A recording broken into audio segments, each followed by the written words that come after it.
Yoav. What a shame. We invited you to speak about the rescue effort, and it seems as if they're far from being out of danger there in that region. But first, tell us about what your specific unit, what its mission was in the quake zone when you were sent there. Yes, so our mission was, first of all, is to rescue life.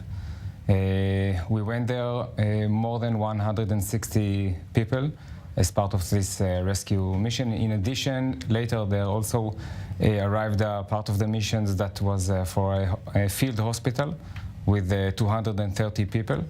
We went there straight from the airport into the streets over there. We got some area to focus on, and we worked, I would say, 24 hours in a very hard conditions, together with Turkey organizations, together with the people on the street, the relatives that are gathering around the buildings, the ruined buildings over there, trying to rescue their relatives, trying to find some help.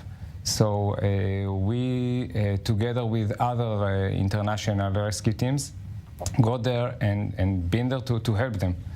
And I would say that the importance of this rescue is great, because it not only helped to save people, it also gave them the hope. Yeah, we heard many reports of rescues, and we saw some inspiring footage. Is there one that stands out in your mind that you or your unit took part in?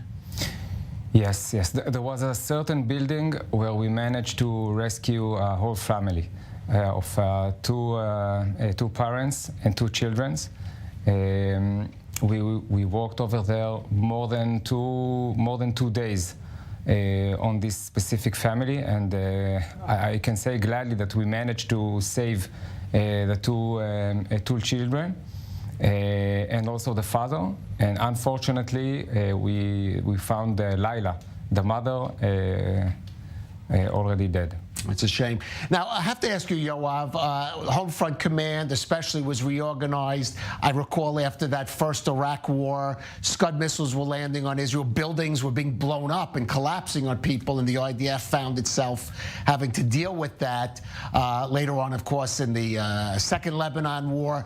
But we haven't had that kind of earthquake in Israel. How prepared is Home Front Command, if we should have? We see these quakes happening again this evening. How prepared is the Home Front Command if we happen to see this kind of earthquake in Israel? Yeah, so I can say from what I'm doing with my battalion that we are practicing. We have new tools, rescue tools, and we are doing all what we can together with the rest of the emergency organizations that we have in our area. Right, we should mention Magen David Adom, the Hatzalah organization. These are private rescue services. Yeah, Mishtarat Israel, and all those organizations. There is a combined corporation, and this is what gives the power and the success in managing those kind of disasters. Right. And in terms of what we're seeing, in terms of your own security there, you, of course, I should mention Home Front Command has been active in many parts of the world dealing with natural disasters, including in earthquakes, not just Turkey. But there, you were working in a zone where we've seen repeated tremors, as we've just heard, and also close to the Syrian border, an enemy country still. How much did that play in terms of your own personal security while operating in that area? I should also mention there are some potential Islamist terrorist elements in that area. Yes, I can say that what we felt is a great cooperation, hope, and gladness from every person that we worked with, and we had a great cooperation with everyone we worked with. So we didn't feel any such kind of things. So it was just a feeling that everybody is trying to save life. Right, and in terms of a lot of criticism about the authorities in Turkey, I'm not asking you to get into that, but do you feel that in one thing you aided was that with those of local authorities there was just in an education process in dealing with this kind of situation, which as we see has happened again and likely to happen again in the near future?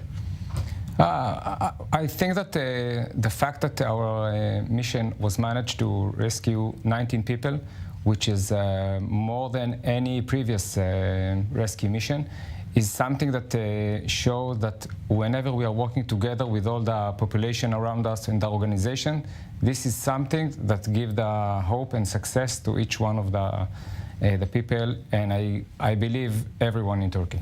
I just want to go briefly back to you, Pierre. Is this region ready now, and authorities ready to deal with the potential of as we just already saw today, a reiteration of these quakes?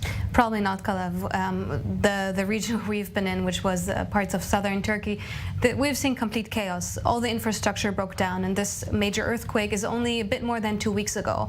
And we have seen cities like Kahramanmaraş, or also we've seen images from Antakya, where there is barely a building that has not been affected by that earthquake. Even those buildings that are still standing, you see cracks on the wall. You see that people have evacuated those buildings because it's just too unsafe to stay there. So we're still talking about thousands of people who've been made homeless, thousands of displaced people within the country, and people who are still missing their relatives. So you still see people that are remaining in their former neighborhoods, remaining next to their former buildings because they're still waiting for news regarding their relatives.